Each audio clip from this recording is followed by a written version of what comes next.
BNP কিন্তু মানুষ তারেক জিয়ার জন্য করে না, খালেদা জিয়ার জন্য করে না, বিএনপি করে শহীদ রাষ্ট্রপতি প্রেসিডেন্ট জিয়াউর রহমানের আদর্শে। জিয়াউর রহমানের অবদানকে যারা অস্বীকার করবে তারা স্বাধীনতায় বিশ্বাসী না, শুধুমাত্র প্যাসিস্ট খুনি হাসিনা জিয়াউর রহমানকে খুনি বলছে। কিন্তু জিয়াউর রহমান এদেশে সর্বপ্রথম খাল খনন করেছেন, জিয়াউর রহমান ইরাক ইরানের যুদ্ধ বন্ধ করেছেন, জিয়াউর রহমান সৌদিতে নিম গাছ, যেটা জিয়া গাছ হিসেবে পরিচিত, সেটা রোপণ করেছেন। জিয়াউর রহমান ছিলেন এদেশের কৃষক, শ্রমিক, মেহনতি মজলুম জনতার মুক্তির মহানায়ক। জিয়াউর রহমানকে যারা খাটো করে তারা সত্যিকার অর্থে দেশদ্রোহী। শহীদ রাষ্ট্রপতি জিয়াউর রহমান সৈনিক হিসাবে বাংলাদেশ সেনাবাহিনীর গর্ব।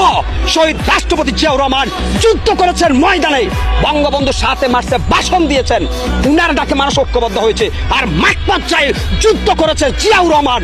অতএব স্যালুট শহীদ রাষ্ট্রপতি জিয়াউর রহমানকে।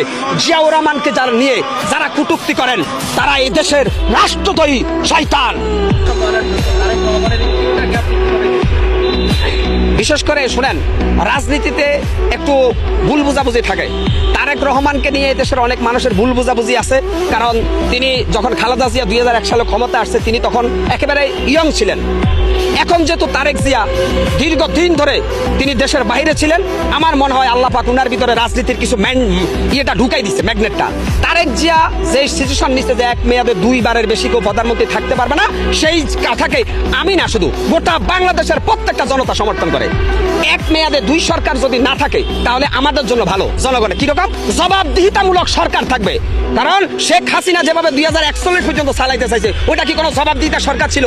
তো তারেক রহমান যে ঘোষণা দিয়েছেন যে 1 মেয়াদে কেউ 2 বারের বেশি প্রধানমন্ত্রী হতে পারবে না, তাহলে বিএনপির ভিতরে যারা বেশি সন্ত্রাসী, ভটপাদার, ভূমিদস্যুকারী, ওরা কিন্তু মনে রাখবে যে আমরা কিন্তু 10 বছর পরে হলেও জনতার আদালতে হিসাব দেবো। অতএব এখানে আর বেশি ক্ষমতার অপব্যবহার করার সুযোগ নাই, বুঝছেন? তারেক জিয়ার এই কথাটা আমি সমর্থন করি। আর একটা জিনিস হচ্ছে, তারেক রহমানকে এদেশের মানুষ যারা তরুণ আছে তারা এখন ভোট দিতে মুখিয়ে আছে একটা কারণে, কারণ আমরা তারুণ্যের নেতৃত্ব এখন দেখতে চাই, তারুণ্যে। আর এখানে ছাত্র বৈষম্য বিরোধী ছাত্র আন্দোলনের যে সমন্বয়ক সাজ্জিল, হাসানত আব্দুল্লাহ, উনারা দেশপ্রেমিক, জনতার পক্ষে লড়াই করছে, উনারা রাজনীতিবিদ নয়।